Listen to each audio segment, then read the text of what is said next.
You know, I remember back in the day, there used to be a TV show I really liked. It was about a group of kids growing up in a small town somewhere up north. What was the name of that show? It was a coming of age kind of show. Sex, drugs, and rock and roll overtones. Man, what was the name of that? It was about these kids that, hung out in a basement and trying to hide all their activities from the, John Wayne type dad. Tough as nails, don't take off nobody, and their naive mom.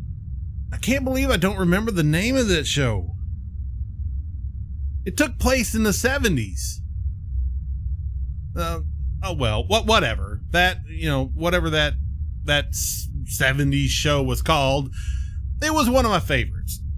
It was a well-written, well-acted, and very accurate look at small-town life for a group of middle-class to poor teenagers. I swear they could have moved the entire premise to the 80s, and the themes of the episodes would have translated perfectly to my existence. We were just trying to live our lives with as much fun as possible. Listening to music, going to concerts, smoking the herb, getting into trouble, and trying to keep it from our parents.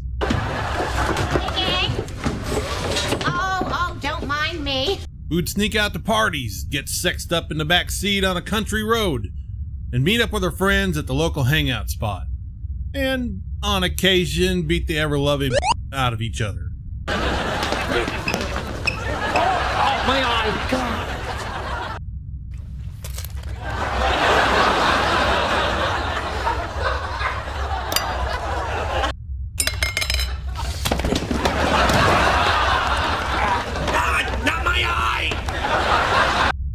You're playing.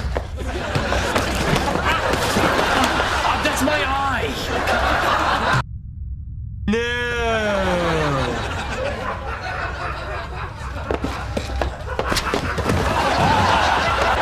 I'm actually surprised the streets aren't running red with blood. Life was simple. Our only worries were how we getting from point A to point B, and who was coming up with the gas money. MTV played all the great new music, and if you weren't near a TV, the radio took care of the rest. So to say that this show that took place in the 70s era spoke to me is an understatement. That brings me to this new TV show that looks to capitalize on the success and greatness of what came before. It's similar in a few ways. It has a group of teens that hang out in the basement. Bro. They were like this the whole ride here. And some old people that live upstairs. What are you doing? Nothing. Go back to bed. They seem vaguely familiar, like I've seen them somewhere before, but I just can't put my finger on it. Damn it! I am tired of being Santa Claus. Also, like in the first show that I can't remember the name of, there's this hippie burnout pothead guy that pops in and out and says the darndest things. Oh, man. Halloween snuck up on me again. Do you know where we can find the overlook? Yeah, you gotta find the underlook, okay? And it's right above that. Spot on performance though. That actor did his homework. Now this new show takes place in the 90s. All right. Just to make this easy, we'll call this That 90s Show. Just so I can keep it straight in my head. That 90s show focuses on the daughter of the son of the old man that lives upstairs. If you can follow that at all. Don't worry, honey. I got it. She's come to stay the summer with her grandparents and somehow manages to make the exact number of friends there were in that 70s show. On her first day, too. To deny me of the cross I bear that you gave to me. Hello. What are you doing, creeper? Oh, nothing weird. I'll go now. Unless you want to hear a cool bootleg I got in Chicago. Big time bootleg. The bootiest of legs. Just go get it. On it. Please be here when I get back. Never had a friend like you. I know. You know, I've always struggled making new friends, but it has never even crossed my mind to peep into girls' bedroom windows. That is genius. Truly out of the box thinking. You know, I know what I'm doing this Saturday night. It's occupied 2 times. 6 months later. She spends the summer getting high, getting into trouble, falling in love, and trying to break out of her awkward, dorky shell. She manages to form new bonds and grow bolder and more confident. She also learns the value of a good bag of weed. But this is fun. She's high as a kite that's also on drugs. In the end, she rides off into the sunset with new friends and fond memories of an awesome summer that taught her lessons that will shape her life as she grows older. Okay, you're unpleasant. That 90s show is a faded shadow of its predecessor. There's more wrong with this show than there is right. It's a vapid attempt to capture the former glory of the original, but only putting in a quarter of the effort. It's filled with rehashed themes and blatant key jangling member berries. Chest fast. That's not even a word! There's not much about this show that's original or creative, but at least it's diverse and inclusive. Each of the friends are almost exact replicas of the former cast. Only with a few details changed. Hyde is played by a half-black girl this time. Want to break one more law before you go? No way. Your grandma just hooked us up. Kelso is actually played by 2 people, his son Jay and Jay's friend Nate. Stupid fat hobbit. They made Jay the man whore And plus, your eyes are crazy pretty, which won't really help get the tap, but it's something I noticed. Hey, girl.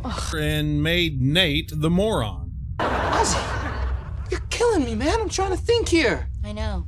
I can smell it. You're stupid. You're all stupid. You hate beer and you hate America. How about tomorrow we go into the woods and I watch you do karate on a tree? I'd really like that. Man, if you get any dumber, you're gonna need a helmet. And also, Jay gets to play the role of Donna this go-around. I think her husband just died. Jackie is played by diverse Nikki. You know, I tried to come up with something funny or quippy about Nikki, but to be honest, when she wasn't sucking the fillings out of Nate's face, I barely even knew she was there. When did you guys get here?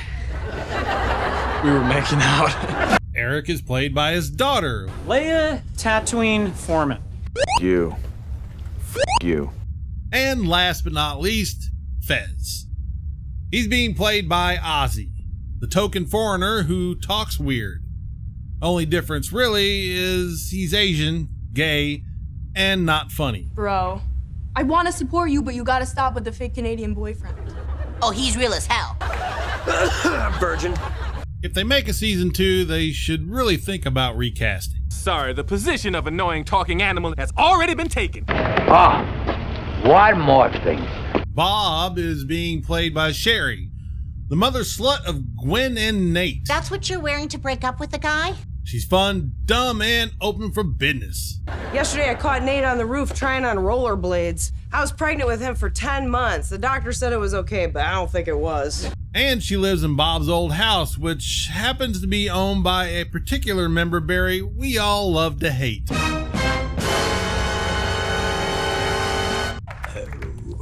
It's you. Fenton, what are you doing here? I own this place. Red and Kitty are played by some people that may look like them and may sound like them, and on occasion does a decent approximation of their personality, but they are not the same people. They say and do things that are so off character, it just makes me think, Who are you? the characters were not competently written.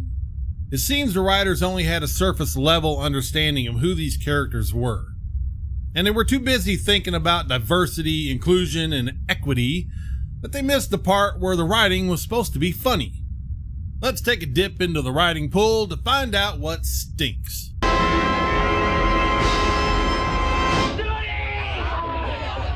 Jake Lasker, 5 credits of nothing of note. Aaron Foley, 10 credits of nothing you've ever heard of. Andrew Ty, 9 credits of total crap. Lindsay Turner, 0 effing credits. And she only got the job because of nepotism. She's the showrunners Bonnie and Terry Turner's daughter. Clarissa Carson, 0 credits also. Now, she's not related to the showrunners, but certain kinds of favors go a long way in Hollywood. Just saying. Jessica Goldstein, a few credits, but other than My Name is Earl, all garbage.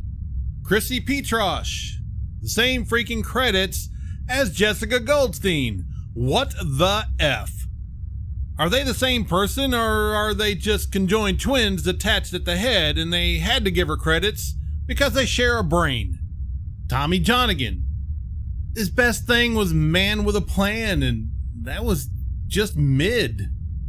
Greg Metler actually has decent credits, including Third Rock from the Sun and That 70s Show. But they only gave him 1 episode, and for the life of me, I couldn't pick it out of a lineup. They all are equally crap.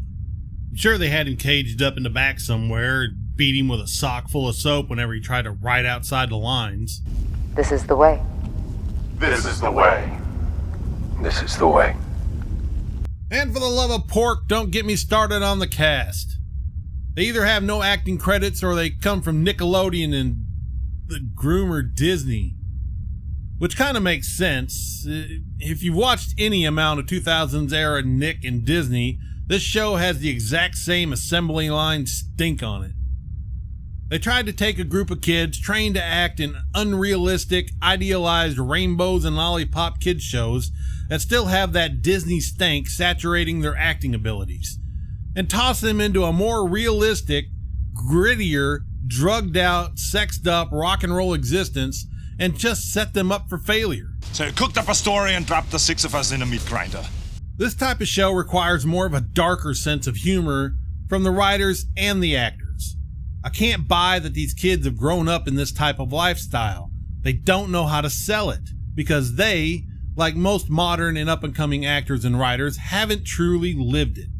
They've spent most of their short, upper-class lives tethered to a cell phone and social media instead of going out and exploring and trying to figure out what the real world is all about. And believe me, you're not going to figure that out on Twitter and TikTok. This show is just one more example of Hollywood trying to capitalize on the past and taking the cheapest, lowest effort route to get there. We've had more than our fill of low-quality, cheap Walmart special content with no replay value. If you'll take a word of advice, stop trying to recapture the magic of the past, especially when all you're willing to use is a rotted out fishnet with more holes than the Big Bang Theory. Nothing from nothing leaves nothing. Do your due diligence. Spend the money. Hire better people. Care about what you're doing. You've got to do better. Make funnier content. And don't treat your audience like brain-dead dumbasses. And we will reward you for it. You keep making this trash, and we will remind you that the customer giveth, and the customer taketh away.